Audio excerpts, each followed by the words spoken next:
Je fais mon année à Sedan. Et dans mon année à Sedan, je dois faire une trentaine de matchs. Problème, je mets pas un but, tu vois.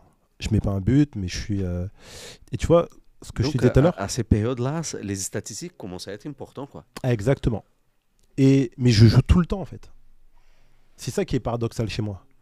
Et je vais même aller plus loin. Oui, tu joues tout le temps, quoi. Tout le temps. Et Tu es titulaire. je suis tout le temps titulaire avec la chose la plus importante, c'est les stats. Et tu ne marques pas. Et tu marques pas. Et le truc, c'est que Sedan, quand tu regardes bien, on arrive dernier ou avant-dernier. On est la 5e ou 6e meilleure attaque de Ligue 1. Normalement, quand t'es 5e ou 6e meilleure attaque, t'es 5e ou 6e du championnat. Normalement, c'est la règle, en fait. Ouais. T'es la règle générale où t'es quand Tu même as la tête, quoi. Et c'est pour te dire que je suis titulaire dans des attaques qui est 5e, 6e. Et je marque pas un but. C'est le paradoxe que j'ai. Je dois être un énergumène pour ça, tu vois. Parce que souvent, en fait, les mecs comme moi ne résistent pas. À un moment donné, on donne une année, après t'es prêté en Ligue 2, t'as l'étiquette à vie, tu marques pas, et puis ouais, tu restes en Ligue 2 en dire max, tu vois. Bon, mais ça s'y voit que tu étais déterminant, d'une certaine façon. Bah, tu vois, ce que t'as Tu apporté. marquais pas, mais... Mais tu vois, comme tu m'as dit tout à l'heure, deuxième dribbleur et tout, ouais. Je pense que le niveau de percussion, il était très très élevé aussi. Donc, à partir de... C'est pas moi qui dis. Oui, mais tu sais, ça, je l'ai toujours su parce que j'arrive après, bon, Monaco veut plus me garder, je vais à Sochaux là pendant les 4 ans. Et où les 6 premiers mois, ça se passe très mal avec Frédéric Hans, tu vois, entraîneur de Sochaux. Et c'est là que là, on me torpille avec les stats. Mais on me démonte, on parle que de ça. Et là, les mots commencent à être méchants, tu vois. Sur ta personne, etc. et tout. Et là, tu prends en fait le coup de fouet du football. Sochaux, il t'achète. Il Donc, m'achète. tu quittes Monaco. Mais c'est pas une volonté de l'entraîneur, c'est une volonté du président. Donc déjà, ça commence mal. En fait, si tu veux, où ça commence mal, c'est que je suis pas en À rythme. Monaco, il te dit quoi? Comment? À Monaco. Quand je reviens, je sens que je suis plus désiré. Donc c'est mon premier crève-cœur et c'est que je pleure la première fois. C'est la première fois que je pleurais pour du foot, tu vois, et parce que je pense aussi que c'est mon premier échec aussi, tu vois. Tu voulais rester à Monaco, quoi. Parce que je pense que malgré ça, j'avais pris de la bouteille. Mais c'était déjà trop tard. Et comme c'est un milieu où on te laisse aussi pas le temps, et c'est compréhensible. Hein. T'en as, ils vont te laisser 3 mois, t'en as, ils vont te laisser 1 an, t'en as, ils vont te laisser 2 ans, t'en as, ils vont te laisser 2 semaines. Donc ça dépend de qu'est-ce qu'on appelle le curseur, combien de temps on te laisse, tu vois. Et quand j'arrive à Sochaux, première journée contre PSG, ben, je suis homme du match. On fait 0-0, ouais. 0-0. On fait 0-0 et je suis homme du match, tu vois, parce qu'en fait, je mets 3-4 ballons où tu devrais avoir eu but, il n'y a pas eu but, mais tu vois, je suis clinquant, tu vois, dans le match. Je fais la différence et tout. Et deuxième journée, je suis remplaçant. Malgré ça, tu joues beaucoup à Sochaux pendant la période que tu passes là-bas. Les 6 premiers... 2011. Non, là, je parle de la première année 2007-2008.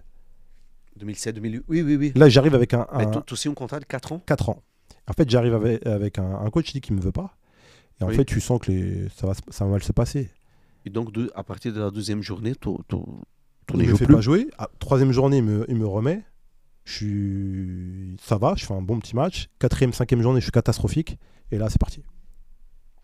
Là, c'est parti. T'as la cave. Tu ressors. En plus, après, ce que j'ai pas aimé là-bas, c'est le manque de respect. Et c'est là que tu vois...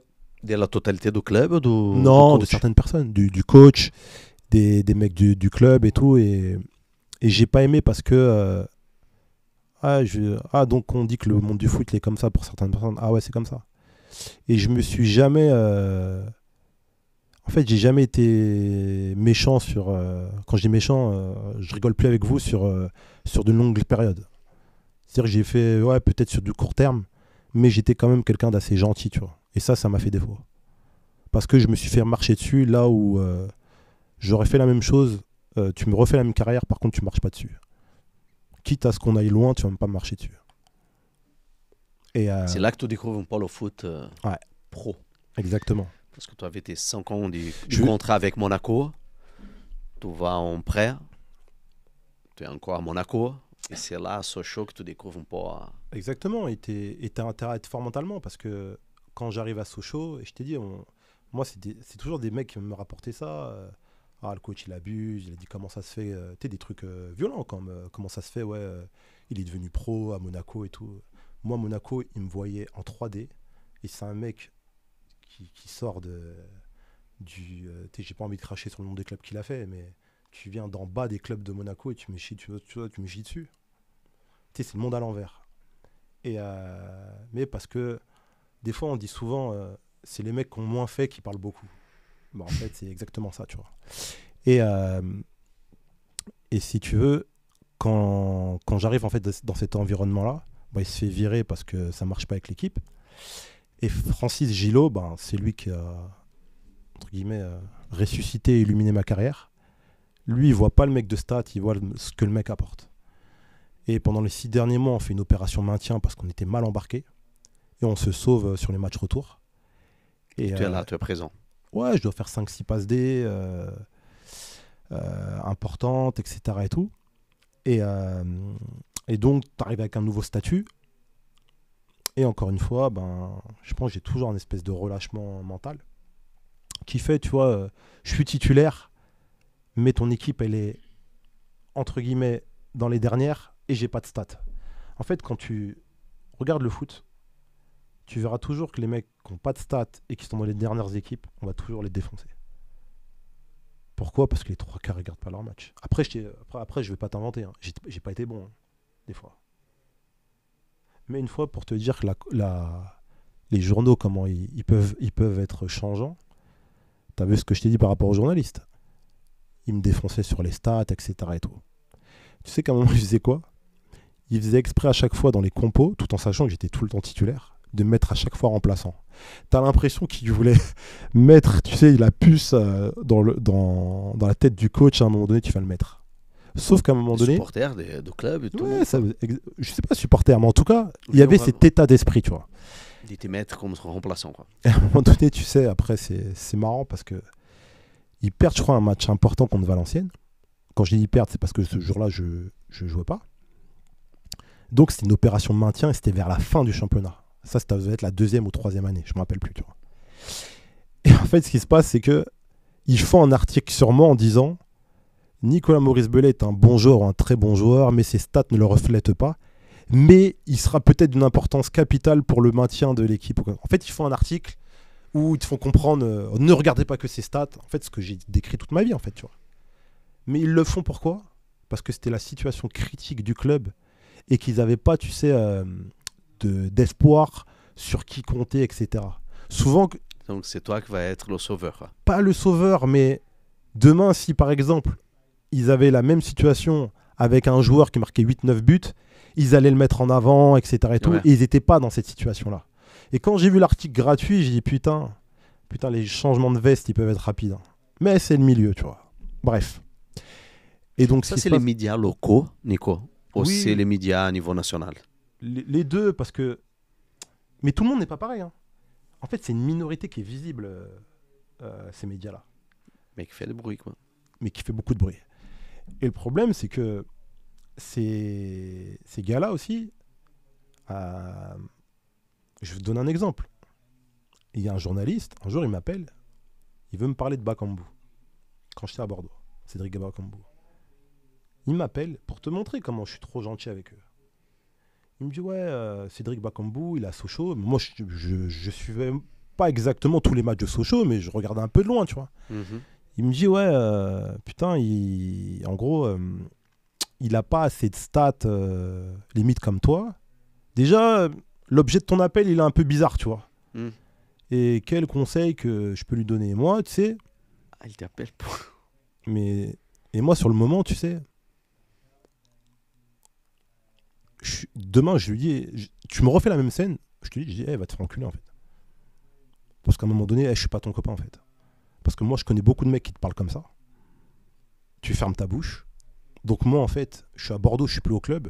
Tu m'appelles pour me parler d'un mec juste parce qu'il a le même stade que moi et quel conseil. En fait, c'est quoi la page 8 de ton article demain, t'arrives pas à la faire, donc tu viens me chercher moi en fait. En fait, t'as l'impression qu'il faut être un mec comme ça en fait. Tu comprends ce que je veux dire ? Par contre, tu as donné l'interview. J'ai donné l'interview. Et c'est là que je te dis que je suis trop gentil avec ces mecs-là. Par contre, je t'ai dit, après la carrière, il y a 2-3 mecs qui ont voulu faire truc. J'ai pas rigolé avec eux. Et là, je suis plus joueur. Là, je rigole pas avec toi. Et comme par hasard, ça s'est calmé. Alors qu'il n'était pas obligé de se calmer. Hein. Je dis, donc, en fait, il faut être méchant avec vous pour en arriver à là. En fait, certains, vous êtes pathétiques, en fait. Et tu vois, le respect diminue encore plus. Parce que tu as le droit de pas m'aimer. Tu as le droit. C'est ton choix. Tu peux dire que je suis un mauvais joueur ou quoi que ce soit. Dans ces cas-là, tu m'appelles pas, tu parles pas, passe-moi. Les mecs que tu te mets à 4 pattes devant eux, bah, tu vas les voir. Et moi, ça me dérange pas. Mais bon, c'est comme ça. Et puis si tu veux, à Sochaux, en fait, si tu veux, t'avais ce passage-là après l'histoire de Valenciennes et tout. Et la 4e année, en fait, t'as l'avènement, en fait, où Marvin Martin, Riyad Boudbouz, la jeunesse sochalienne et tout. Mm-hmm. Et en fait, on explose sur la saison, et surtout sur la deuxième partie de saison. On finit 5e, où au début de saison, on nous donnait dernier, en fait. On nous donnait dernier, mais après, c'était normal. Hein. Les 3 années qui venaient de suivre, on jouait que le maintien. On était borderline. En plus, on venait de perdre Steph Dalmat, qui a été un joueur hyper important pour nous. Donc, Dalmat, il jouait à Sochaux ? Pendant cette période-là, ouais. Pendant cette période-là et tout, c'était un joueur extraordinaire. Footballistiquement, c'était incroyable. Qui allait à l'Inter après ? Non, il est parti à Rennes après. Avant, il était à l'Inter, PSG, Marseille et tout. Ouais. Ouais, tu vois, c'était un grand joueur. Et donc, on arrive, on a une équipe jeune. Et il achète Kevin Hanin, pour moi, qui a changé la face de l'équipe. C'était un joueur qui venait du Havre. Et pendant cette année-là, Arsenal était venu le voir avec Wenger, tu vois. Ah oui. Extraordinaire. Ils l'ont fait jouer 6. À l'heure actuelle, il est handicapé, il est sur chaise roulante et tout, tu vois. Parce qu'il a eu un accident de voiture. Ouais. Ah ouais. Mais il était choquant en termes de niveau de jeu. Incroyable. En fait, si tu veux, la dernière année, on a joué en losange où il mettait Maïga et Brown, qui ont fini à 15 buts chacun. En 10, il avait mis Marvin Martin, qui a dû faire 17 ou 18 passes D, et qui a fini en équipe de France, et le fameux doublé qu'il avait mis. Et il avait mis moi côté gauche dans le losange, Boudbouz côté droit, donc déjà, t'attaquais à 5. Et il avait mis tout seul Anna en 6. Le mec, il faisait le boulot pour tout le monde. En fait, c'était lui l'équilibre de l'équipe. Ça ne nous obligeait pas en fait à faire 20, 30, 40 mètres plus bas en fait. Tu vois ce que je veux dire ? On était très très agressif offensivement et tout. Et on a fait une année extraordinaire au niveau du jeu, au niveau de beaucoup de choses. C'était trop bien. Et donc, tu vois, moi, je voulais rester à Sochaux. À la fin, tu voulais rester ? Ouais, mais dans de bonnes conditions financières. Oui. Sauf que, tu connais, après, c'est des négociations. Et puis, trouver un accord. Ouais, et je t'ai dit, moi, j'arrive toujours dans les bureaux, mes chiffres passent des buts. Avec des pièces rouges, hein, avec des pièces rouges, tu vois. Je pense que tu as pris là les années qui ça a commencé à parler de ça. Quoi. Non, après c'est comme ça. Je t'ai dit, et encore une fois, je te le dis, Beto, je le comprends que tu peux avoir cet angle de vue là. Milieu de terrain, quoi. Putain, tu n'es pas en attaquant. Cet angle de vue, je peux le comprendre, mais qu'on en parle tout le temps, j'arrive pas à le comprendre. Et je pense qu'ils sont aussi responsables d'avoir dénaturé le football et la beauté du football. Après, c'est comme ça. Donc, ce qui se passe, c'est que voilà, les négociations ne vont pas dans mon sens. Et entre-temps, Francis Gillot, qui m'aimait beaucoup, il me dit, écoute, moi, je suis en fin de contrat, ou pas, je me rappelle plus. Si je pars du club, je vais t'emmener avec moi. Et il signe à Bordeaux, et donc c'est comme ça que je le rejoins. C'est comme ça que tu arrives à Bordeaux. Ouais. Pendant ton passage à Sochaux, tu te souviens d'un match qui t'a marqué, que tu as fait un super match, les buts que tu as fait, quelques buts quand même. Ouais, mais le match le plus...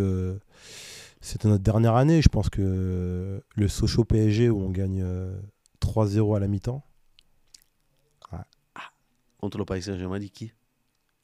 Il y avait Jouli, il y avait Makelele, il y avait Zoumana Camara, il y avait Mamadou Sakho, il y avait Mathieu Bodmer, il y avait Grégory Coupet, il y avait Christophe Jallet, il y avait Guillaume O'Haraud, ouais.